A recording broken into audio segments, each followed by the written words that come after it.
क्या करेंगे, सेक्शन 23, कोई भी बीच में ना बोले, पहले सेक्शन 23 को अब हम लोग पढ़ लेंगे, क्योंकि सेक्शन 23 में 3 सेक्शन जुड़ा हुआ है। सेक्शन 23 में आप मान के चलिए कि एविडेंस एक्ट का सेक्शन 25, 26 और 27 ये सेक्शन 23 में है, बीएसए के सेक्शन 23 में। जिस प्रकार से आप 22 में से के 3 सेक्शन है, उसी प्रकार से 23 में 3 सेक्शन एविडेंस एक्ट का है। तो वही 3 पैरा 3 सेक्शन। तो आइए पहले हम लोग स्टार्ट करें। 23 क्या कहता है, पुलिस अधिकारी से की गई संस्वीकृति। अब लो, पहले तो हम लोग कन्फेशन के बारे में तो देखे चुके थे कि भैया 22 से 24 तक है, चलिए 22 में इरेलीवेंट भी हो गया था। तो अब आया 23, जो पुलिस अधिकारी की बात करिए कि यदि किसी पुलिस ऑफिसर से कन्फेशन किया गया तो उसका क्या एविडेंसरी वैल्यू होता है, क्या महत्व होता है, तो उसके बारे में थोड़ा सा देखिए। सब सेक्शन 1 कहता है किसी पुलिस अधिकारी से की गई कोई भी संस्वीकृति, किसी पुलिस अधिकारी से की गई कोई भी संस्वीकृति किसी अपराध के अभियुक्त व्यक्ति के विरुद्ध साबित नहीं की जाएगी। ये कंप्लीटली इरेलीवेंट है। आप किसी भी कंडीशन में किसी पुलिस अधिकारी से कोई भी कन्फेशन करते हैं, किसी अपराध के अभियुक्त व्यक्ति के विरुद्ध साबित नहीं की जाएगी, प्रूफ नहीं की जाएगी। समझ गए? इस लाइन को हम पहले भी बता चुके, जो सेक्शन 1 लाइन 1.5 लाइन लगे वो रट जाए। पहले ये एविडेंस एक्ट में सेक्शन 25 था, लेकिन हमें वो नहीं देखना है। अब यहाँ पर देखना है 23(1) सेक्शन 23 सब सेक्शन 1 हमारा क्या कहता है, किसी पुलिस अधिकारी से की गई कोई भी संस्वीकृति किसी अपराध के अभियुक्त व्यक्ति के विरुद्ध साबित नहीं की जाएगी। दैट मीन्स वो रद्दी कागज, हाँ, और कह सकते हैं। तो वही अभी आपको बताए थे, कोई भी पकड़ा जाता है, पुलिस का टॉर्चर पहले सह लेता है और उसके बाद कहता है हाँ हाँ हम ही तो मारे। अरे पहले ही कन्फेस कर लो ना, कम से कम 2-4 लाठी जो पड़ा वो तो नहीं ना पड़ेगा।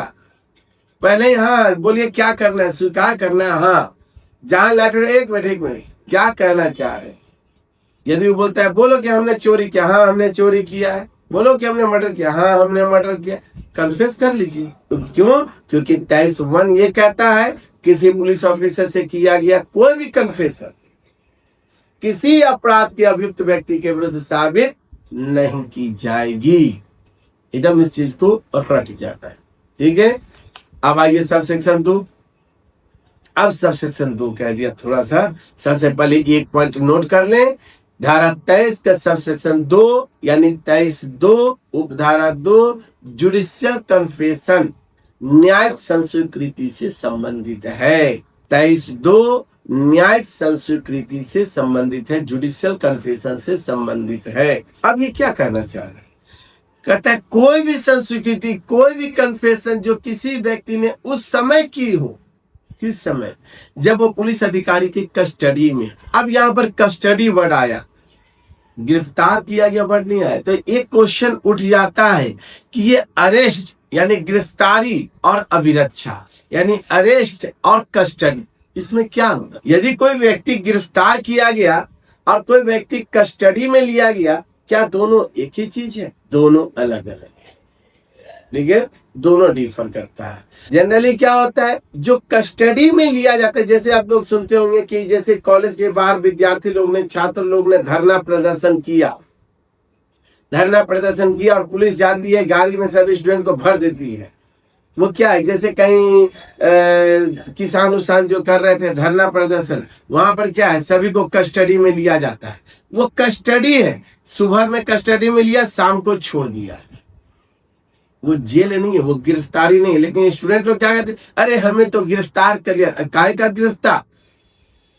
गिरफ्तार नहीं किया, वो कस्टडी जो कॉलेज के बाहर से। अब कस्टडी को कैसे जाने, तो एक चीज सिंपल चीज, क्या, जो व्यक्ति कस्टडी में लिया जाता है सामान्यता यानी जनरली उस व्यक्ति को, जो हम लोग बात करते हैं 24 घंटे के अंदर मजिस्ट्रेट के समक्ष अपीयर करने वाली बात, तो जो व्यक्ति कस्टडी में लिया जाता है उसे 24 घंटे के अंदर मजिस्ट्रेट के समक्ष अपीयर नहीं करते, प्रस्तुत नहीं करते। यानी जो व्यक्ति अभिरक्षा में लिया जाता है उस पर यह प्रोविजन, कौन सा सेक्शन, वारंट के बिना गिरफ्तार किए गए व्यक्ति को मजिस्ट्रेट के समक्ष अविलंब लाया जाना। ठीक है, जहां पर हमने बात की थी कि हाँ 24 घंटे के अंदर जो है उसको मजिस्ट्रेट के समक्ष अपीयर कराना है। तो यही, तो ये जो कस्टडी और अरेस्ट की हम बात कर रहे हैं, जहां व्यक्ति अरेस्ट किया जाता है वहां पर ये 24 घंटे का प्रोविजन लागू होता है कि 24 घंटे के अंदर मजिस्ट्रेट के समक्ष उसको अपीयर कीजिए यानी प्रस्तुत कीजिए। और जहां व्यक्ति कस्टडी में लिया जाता है उसे 24 घंटे के अंदर मजिस्ट्रेट के समक्ष प्रस्तुत करने की आवश्यकता नहीं है। बहुत हो सकता है तो कुछ बॉन्ड एग्जीक्यूट करा करके उस व्यक्ति को सुबह में पकड़े शाम में छोड़, तो वो कस्टडी है, वो गिरफ्तारी नहीं। समझ गए, वही यहाँ कहता है कोई भी कन्फेशन जो किसी व्यक्ति ने उस समय की हो जब वह पुलिस अधिकारी की अभिरक्षा में है, उसके विरुद्ध तब तक साबित नहीं की जाएगी जब तक कि वो मजिस्ट्रेट की साक्षात उपस्थिति में न की गई हो। तो इसीलिए हम लोग कहेंगे जुडिशियल कन्फेशन है। कस्टडी तो है पुलिस की कस्टडी तो है।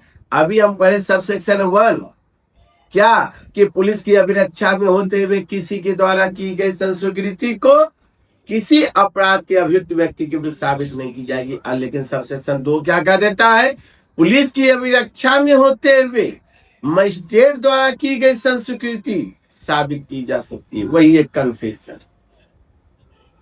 अच्छा, पुलिस की कस्टडी में है, जेल में है, और कोई दोस्त गया जेल में मिलने, ठीक है, अरे कबूल कर लो ना, बोलो तुम हमसे बोलो। वो कह रहा है क्या, दोस्त फ्रेंड क्या कह रहा है, तुम हमसे बोलो कि क्या किए हो, हम किसी को नहीं बताएंगे, तुम ही मर्डर किए हो, तुम ही लूट किए हो, तुम ही चोरी किए हो। और दोस्त से कहता है हाँ गलती से हो गया, हम ये नहीं कर, गलती से हो गया या सही में हो गया वो अलग बात, यानी कन्फेस कर लिया अपने फ्रेंड के सामने। अब ये पुलिस के कस्टडी में तो है लेकिन फ्रेंड से किया, तो ये क्या माना जाएगा, क्या ये कन्फेशन रेलिवेंट है? ये कन्फेशन रेलिवेंट नहीं है। एक डॉक्टर साहब, जब पुलिस गोली लग गया था एक मुस्लिम को पैर में, ठीक है, जब भाग रहा था गोली लग गया था, तो गोली निकलवाने के लिए पुलिस सब डॉक्टर यहाँ ले गए, एनएमसीएच हॉस्पिटल, पीएमसीएच हॉस्पिटल ले गए। तो डॉक्टर साहब क्यों ऐसा करते हो जी, क्या किए थे बताओ। अब वो बेड पे पड़ा हुआ, तो बेड पे पड़ा हुआ, क्या कहे डॉक्टर साहब, वो जो है फला आदमी हमारा पैसा छीन के भाग रहा था, तो हम, मेरे हाथ में लाइसेंसी पिस्टल था मेरे कर, हम उसको गोली मार दिया, वो मर गया। तो जब मर गया तो हम डर के मारे भागने लगे, पुलिस अधिकारी हमने गोली चला दिया। अब ये डॉक्टर से कन्फेशन कर दिया। अब लेकिन एक सवाल ये आया कि जब डॉक्टर इलाज कर रहा उस समय तो पुलिस नहीं रहता है, क्या कहते उसको, ऑपरेशन थिएटर को ओटी। हाँ, तो ओटी में जो ऑपरेशन हो रहा था गोली वोली निकालने का, वहां तो पुलिस अधिकारी नहीं है और डॉक्टर साहब से कन्फेशन कर रहा है। तो अब ये बताइए, क्या वो कन्फेशन जो कहा कि हमने मारा है उसको गोली और मर गया है भी, तो क्या ये कन्फेशन रेलिवेंट होगा? तो ये रेलिवेंट नहीं है, क्योंकि ये पुलिस कस्टडी ही है।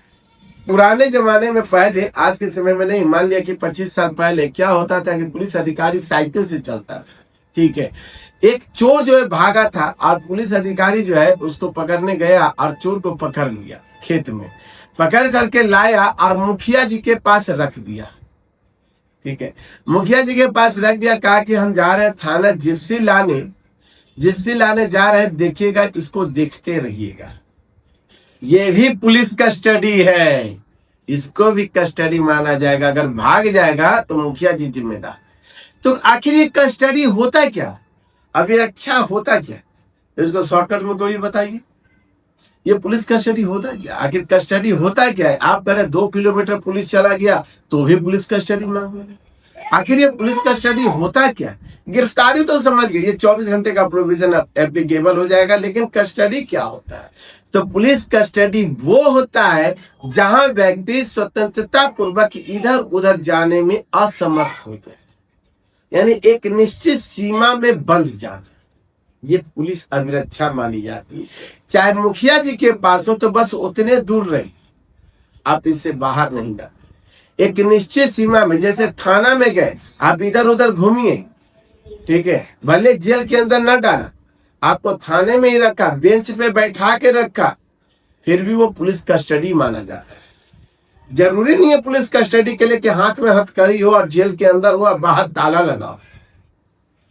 अगर मेरे यहाँ भी आ गया, बाहर पुलिस को बैठ गया है कि आप बाहर नहीं जाइएगा तो हमसे पूछ के जाइए, तो ये पुलिस कस्टडी है। तो पुलिस कस्टडी के लिए ये जरूरी नहीं कि हाथ पकड़ ले, रस्सी बांध दे, हथकड़ी लगा दे, जेल के अंदर कर दे। एक निश्चित सीमा में बांध दिया जाता है, वही है पुलिस कस्टडी। यानी स्वतंत्रता पूर्वक इधर उधर जाने से डिटेन कर दिया जाए, अवरुद्ध कर। पुलिस अधिकारी की अभिरक्षा में उसके विरुद्ध तब तक साबित नहीं की जाएगी जब तक कि वह मजिस्ट्रेट की साक्षात उपस्थिति में न की गई। ये क्या कहना चाह रहा है 23(2)? यही कहना चाह रहा है कि ठीक है, पुलिस की कस्टडी में होते हुए भी यदि कोई व्यक्ति कन्फेशन करता है तो वो रिलीवेंट होगा, लेकिन कब? जब वो मजिस्ट्रेट की साक्षात उपस्थिति में किया गया हो तब। इसलिए हम लोगों ने इसका नाम क्या दिया? Judicial confession. तो हम लोग तो वैसे जानते ही हैं कि जनरली कन्फेशन दो प्रकार का होता है, एक जुडिशियल कन्फेशन, एक एक्स्ट्रा जुडिशियल कन्फेशन।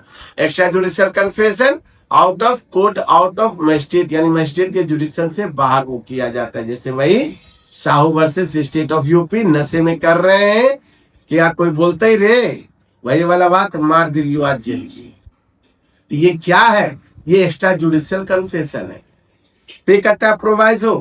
प्रोवाइजो क्या कहता है? अब यही वाली बात आ गई कि वो जो टॉर्चर कर रहा था पुलिस अधिकारी, कि बोलो कि हाँ हमने मर्डर किया, हमने लूट किया, हमने डकैती किया है, मार रहा है लाठी, और वो व्यक्ति यदि कह देता है कि हाँ हमने चोरी किया, हमने लूट किया है, और पुलिस अधिकारी फिर मारता है और कहता है बताओ गहना कहाँ रखा है लूट करके, बताओ जिस पिस्टल से तुमने मर्डर किया पिस्टल कहाँ रखा है, और वो व्यक्ति कह देता है कि मैंने वो पिस्टल कुआं में डाल दिया और गहना जो है छज्जे में एक बोरा है उसमें रख दिया छिपा करके, और पुलिस अधिकारी को वो पिस्टल मिल जाता है और वो गहना मिल जाता है, तो वही कहता है 23(2) के प्रोवाइजो में कि जितना प्राप्त हुआ उसके इंफॉर्मेशन के अनुसार, चाहे वो गहना मिला हो चाहे वो पिस्टल मिला हो, ये बातें रेलिवेंट है और इसको साबित की जा सकती है।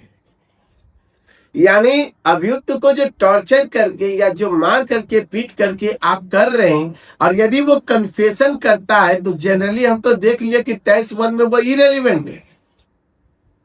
23(1) में वो इरेलीवेंट है, क्योंकि पुलिस अधिकारी से किया गया कोई भी कन्फेशन वो इरेलीवेंट होता है। चलिए, लेकिन अब आप कर रहे रेलिवेंट है तो कहा? हाँ, जो पूछताछ के दौरान वो कन्फेस कर रहा है और उसके कन्फेशन के अकॉर्डिंग जितने तथ्यों का पता चला है, जितने तथ्य, जैसे गहना जेवर मिट्टी में गाड़े हुए था, गमला में छिपाए हुए था, पिस्टल कुआं में फेंके हुए था, ये मिल गया उसके कथनों के अनुसार, तो जितना मिला उतना साबित किया जा सकता है, वो रेलिवेंट है, वही 2 के प्रोवाइजो में। क्लियर? बिना पढ़े उसको आप लोग पढ़ लीजिएगा। जितना पता चला हुआ तथ्य है उसको साबित किया जा सकता है, यानी वो रेलिवेंट है। यानी अभियुक्त से जितनी जानकारी प्राप्त हुई उसके अकॉर्डिंग जितना हमें पता चला वो रेलिवेंट माना जाएगा और वो साबित किया जा सकता है। यही है प्रोवाइजो, सेक्शन 27 एविडेंस एक्ट और सेक्शन 23(2) का प्रोवाइजो। क्लियर सभी को? आज हम लोग का यहीं तक, ठीक है? समझ में आ गया? चलिए, तो फिर हम लोग मिलेंगे, ठीक है?